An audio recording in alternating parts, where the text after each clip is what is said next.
The day had started like any other. Earth's skies were clear. Children played in parks and scientists in orbit watched the stars. But far above them, in a corner of deep space, something important was happening. The Grand Galactic Council, a group made up of thousands of alien civilizations, was meeting to welcome a new member. Every species hoped it would be Earth. Humanity had worked hard for this. We had cured diseases, built cities on Mars, and sent ships to other star systems. We had finally reached the stars. We believed we were ready.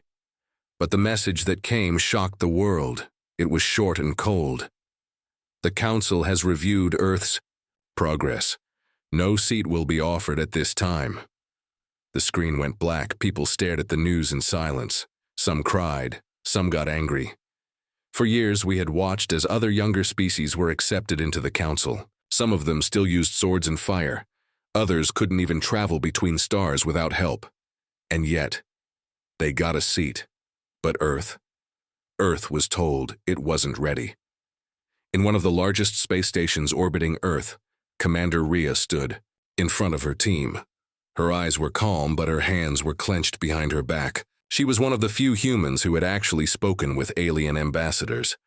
She knew their language, their systems, their rules.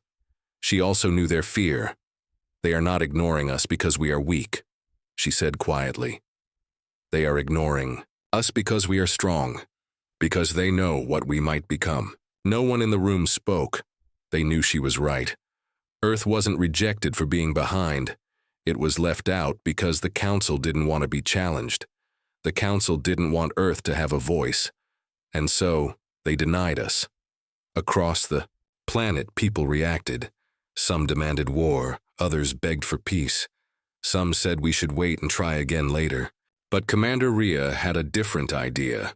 If there is no seat for us, she said on a world broadcast, then we will build our own.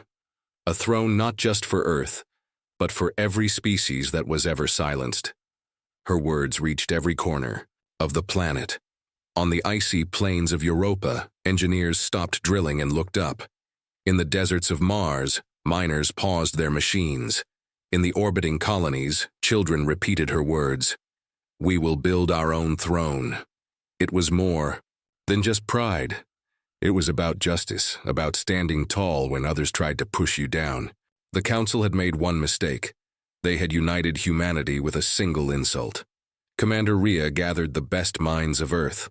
Scientists, builders, artists, leaders, even farmers and poets. She wanted more than just a warship. She wanted a symbol. Something that would show the galaxy who we really were. Something they could never ignore. They called it Project Throne. Construction began in the shadows of Saturn's rings. It had to be hidden. The Council was watching. Aliens were everywhere, sending spies, monitoring transmissions. But Earth had learned to survive in silence. We had grown strong by being ignored. The project was unlike anything ever attempted. Not just a ship, but a living monument. It would be large enough to carry cities, smart enough to learn, strong enough to protect, and beautiful enough to inspire. It would carry Earth's story in its walls, in its lights, in its voice. It would be something no one could deny. Months passed, then a year, and yet there was no word from the Council. Earth worked in secret. Sacrifices were made, resources were stretched, but still, the people continued, because they believed in something greater. One day, a small ship approached the edge of the hidden construction site. It wasn't human. It was sent by the Council, a silent observer. It hovered at a distance, watching the massive shape forming. In space, back at the Council's homeworld, reports came in. The humans are building something, the spies said. It is large and it is alive. Panic spread among the high leaders. What are they planning? They asked. Are they preparing for war? But no one had the answer. Only Commander Rhea knew the truth. She stood before the half-built ship, floating in a small observation pod, her voice calm, her heart steady. She whispered, "We don't want war, we want a voice. And if they won't give us one, we'll make sure the whole galaxy hears us anyway." Far away in the heart of the galaxy, The council sat in silence. They had denied Earth a seat. But they didn't know. They had just awakened something far more powerful. Humanity was done waiting. We were building the throne. Far beyond Earth, hidden in the shadows of Saturn's rings, something massive was being built. It moved slowly, like a giant beast waking from sleep. To most of the galaxy, it didn't exist. No signals were sent, no broadcasts made. But deep inside the growing metal structure, thousands of humans worked day and night. The project had no official name on the Council's records. But to Earth, it was called only one thing: the throne. Commander Rhea walked across the observation deck, her boots echoing softly on the metal floor. Outside the window, 100 construction drones floated like fireflies around the half-built ship.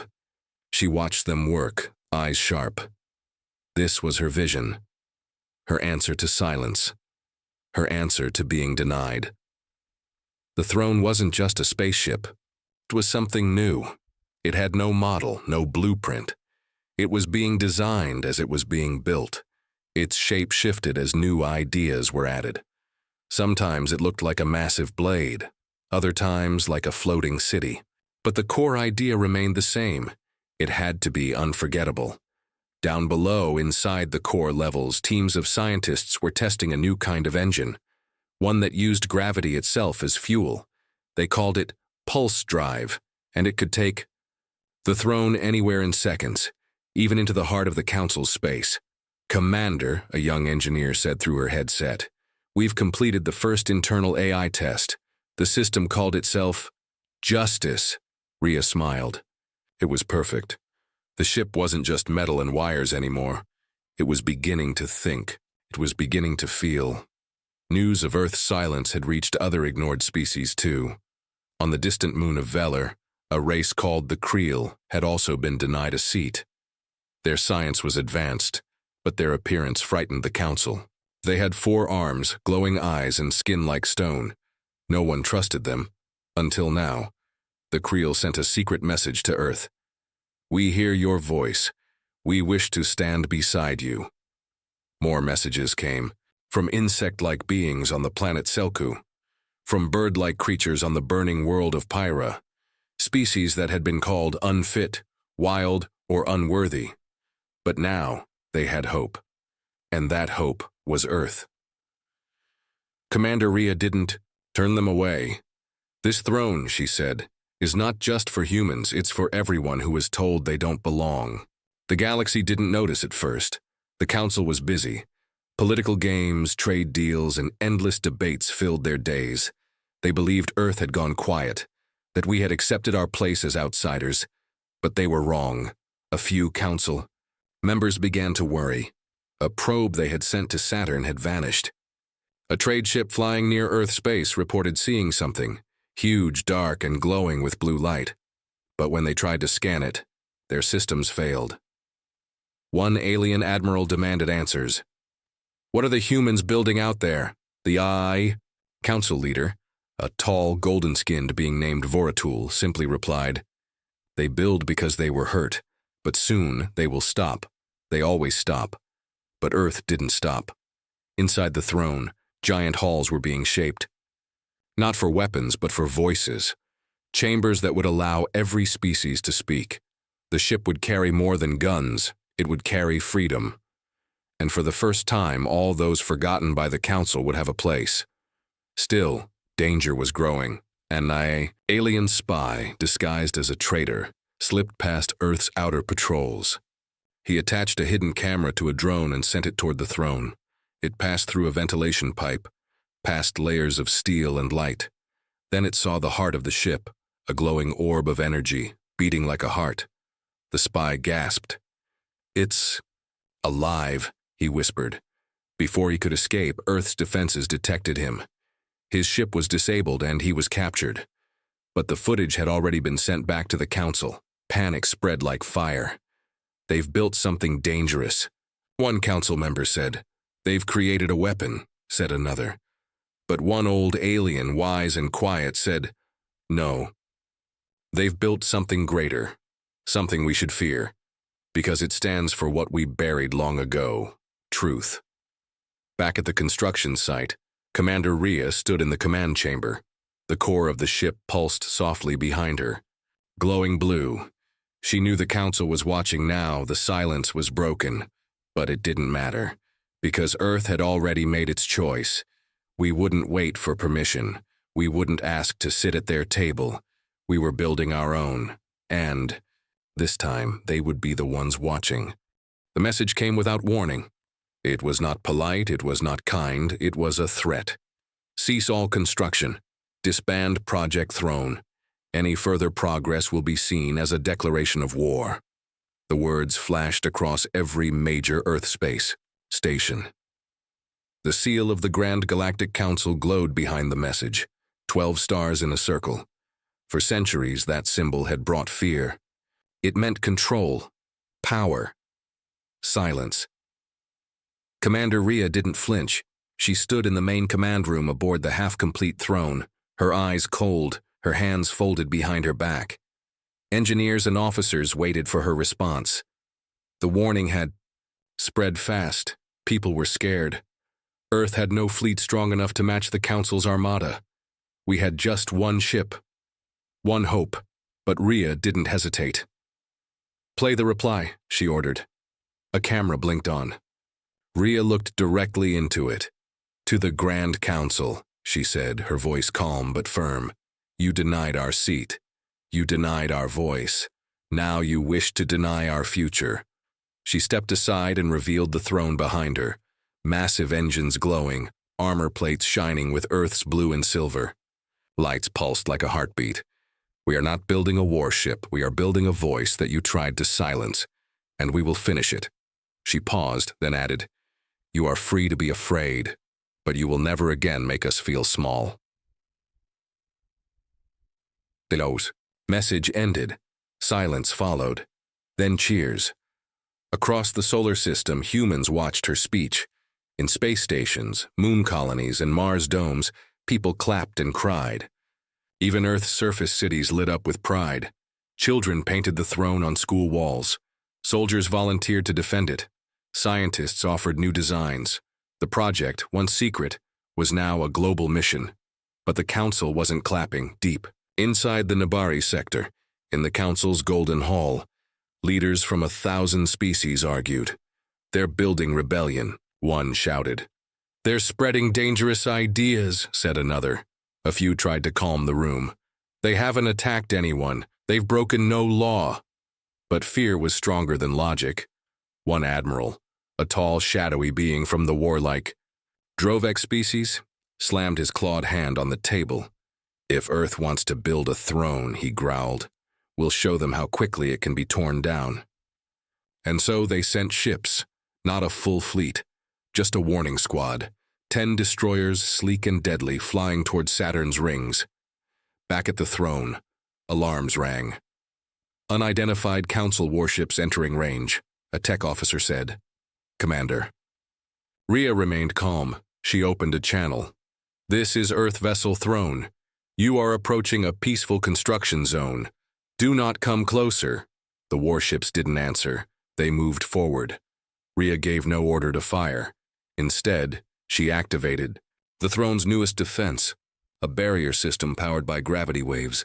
The shield rippled across the throne like liquid light, wrapping the ship in a glowing cocoon. The Council ships fired warning shots, sharp beams of energy, but the beams bent, then vanished, absorbed by the shield. One of the warships charged forward. Inside the throne, systems reacted faster than human hands. The AI, Justice, came alive.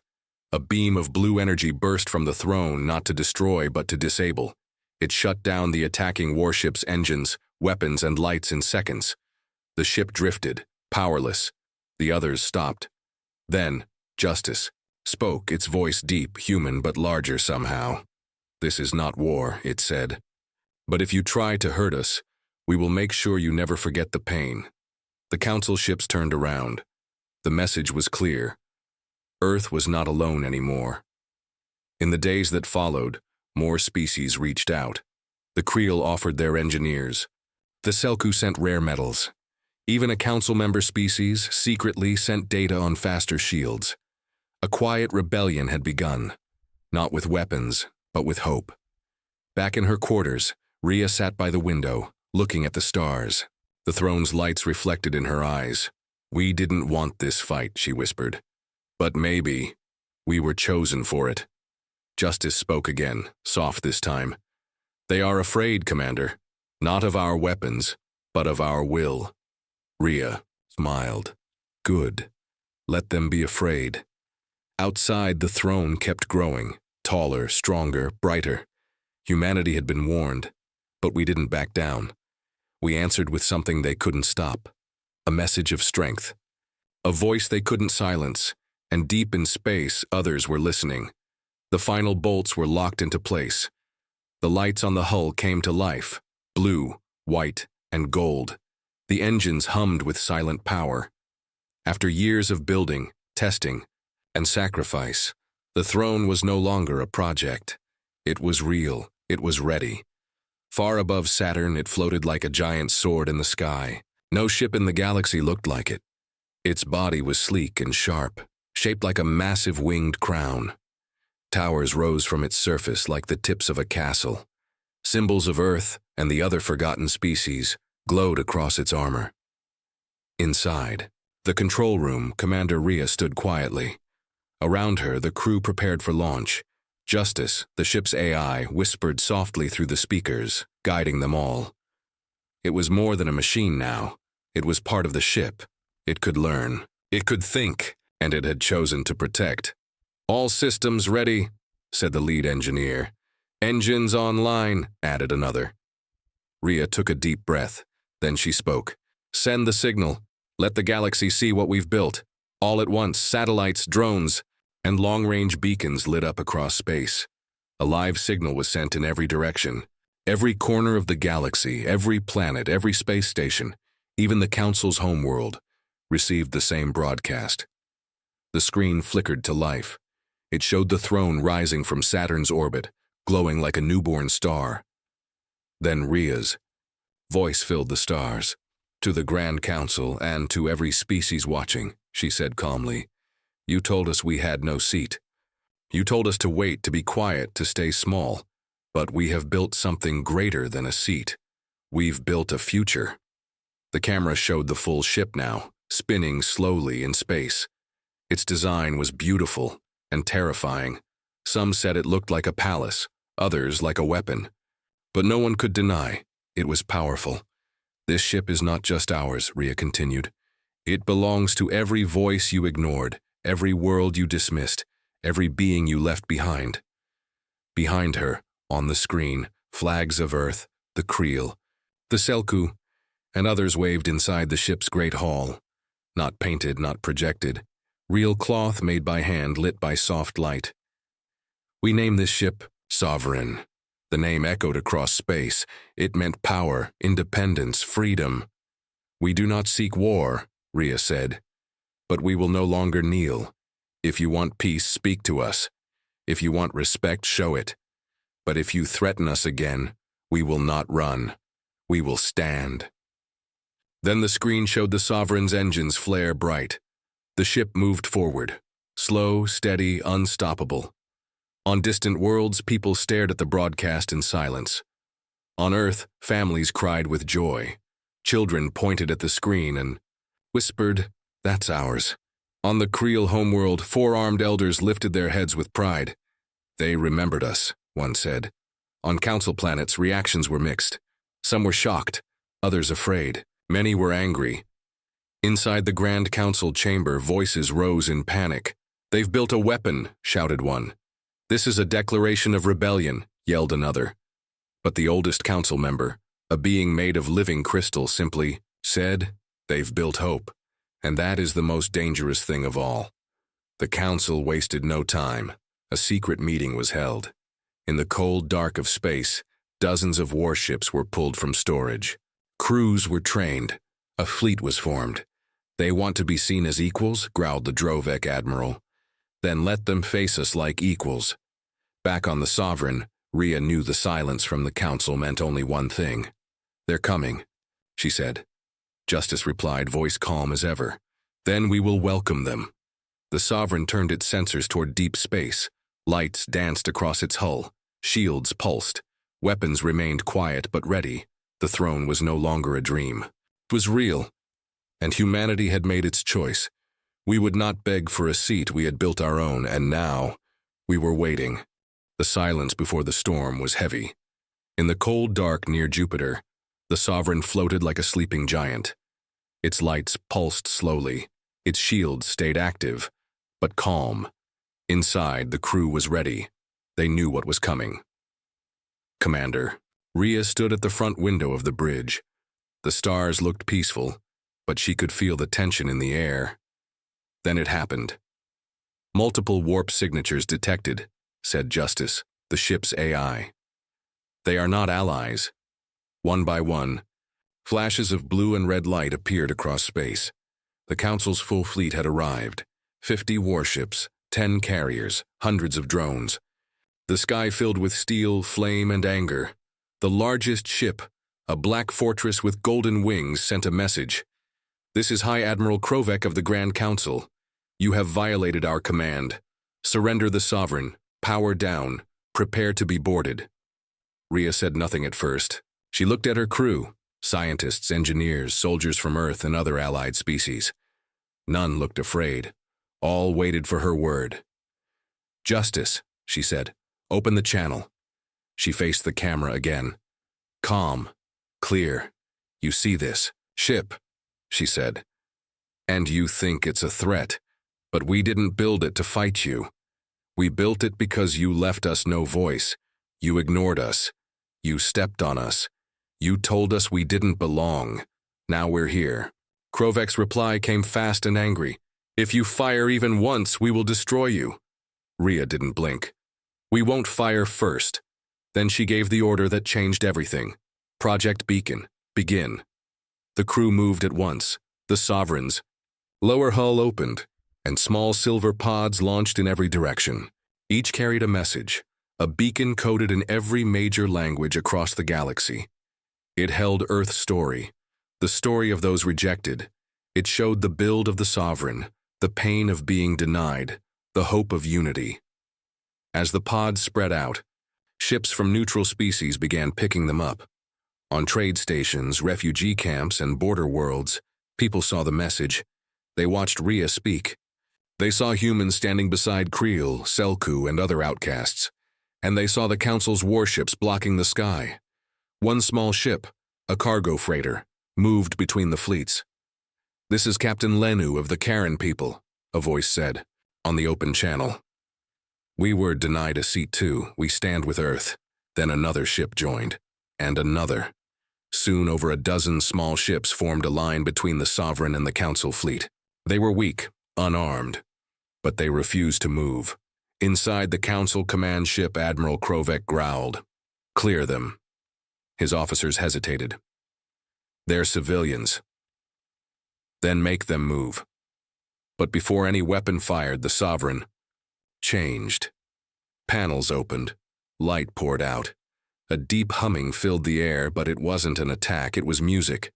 Across all channels, the Sovereign broadcast a soft, rising song. It came from no instrument, just pure tones, shaped by justice and the ship's systems. The music reached every ship, every crew, every ear, and for a moment, no one moved. Even Krovek went quiet. Then something unexpected happened. One of the Council's destroyers slowly turned. "This is Commander Vess," a soft voice said.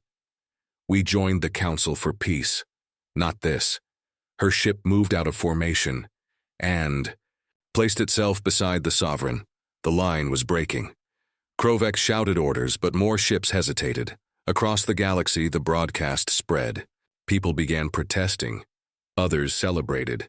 The word Sovereign lit up message boards and skies. The Council couldn't fire now. Not without looking like monsters. Not without starting a war they couldn't control.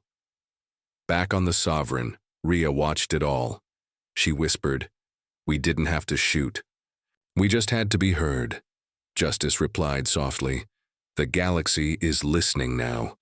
But far away, deep in the Council's core system, a darker meeting began. Some leaders still wanted peace, but others, powerful and old, felt something else. Fear. They've changed the rules, one hissed. They've made us look weak, said another. And one cold voice answered, then we make them disappear. Plans began. Secret weapons. Dark allies. A final move. Back near Jupiter, the Council fleet slowly pulled back. The Sovereign remained still, bright as a lighthouse in the void. Humanity hadn't fired a shot, but their message struck deeper than any weapon. We had built the throne, we had claimed the sky, and now we had shaken the stars. The galaxy held its breath. The Sovereign had not fired a single weapon, yet the Council had lost something far more dangerous than a battle. Control. All across the stars, people were talking, not just about Earth, but about change. The message had spread. The Council's silence only made it louder, but behind that silence, something dark was growing. In the shadows of a cold moon, the Council gathered in secret. Not in the public chambers this time. These meetings were hidden. No cameras, no records, just cold voices speaking of power. They humiliated us, one said. They turned our laws into a joke, said another. They must be erased. Quietly. The Council had done it before, long ago. When a small species grew too bold, they vanished. Their planet turned to ash, their name removed from the archives. No one dared ask why. Now they planned the same for Earth. They called it Protocol Black. Dust, it would not be a war, there would be no warning. Just one moment of silence, then Earth would be gone. Burned from space by a weapon so secret even most Council members didn't know it existed. The weapon was called Oblivion, a planet killer hidden deep in a dead system. Not just a bomb, but a device that erased energy itself, a ripple that could silence an entire solar system in seconds. The order was given, the device was aimed, and the countdown began. Back aboard the Sovereign, Commander Rhea and her team didn't know about Oblivion yet, but something felt wrong. Justice, the ship's AI, had picked up strange signals. High-frequency static, Justice said. Hidden code. Traces of Council Black Ops. Where? Rhea asked. Near Earth, and near Mars. 2 cloaked ships, observers. Rhea's heart sank. They're watching, planning. Then came the alert. A hidden energy pulse, a signal never meant to be seen, flashed from the edge of the solar system. A dark wave was coming.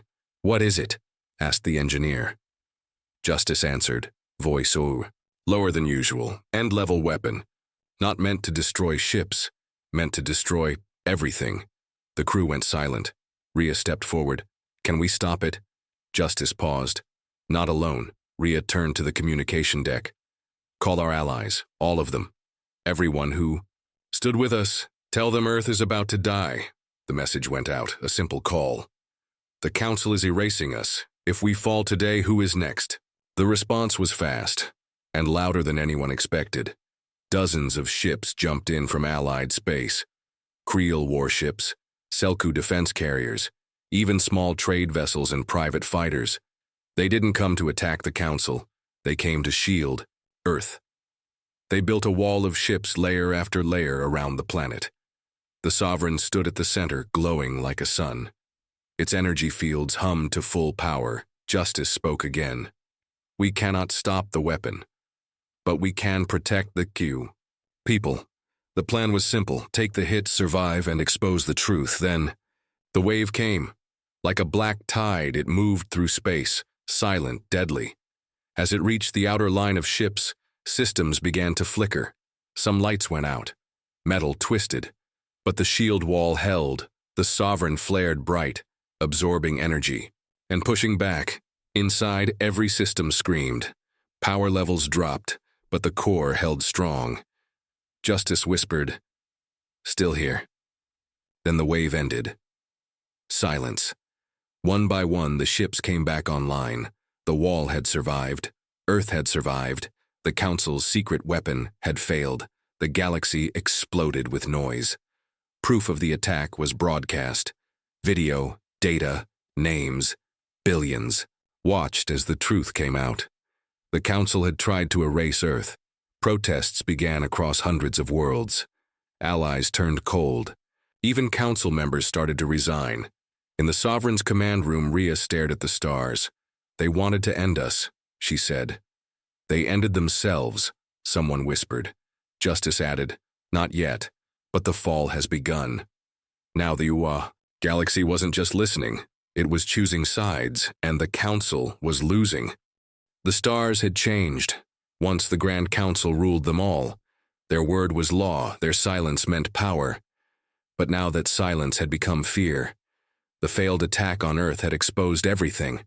Their secrets, their lies, their weapon, oblivion. All of it was now public. Across the galaxy, people were rising. Protests turned to rebellions. Flags were burned. Statues were pulled down. New voices took their place, and at the center of it all stood the Sovereign, glowing like a crown in space. Inside the ship, Commander Rhea watched the growing fleet around Earth.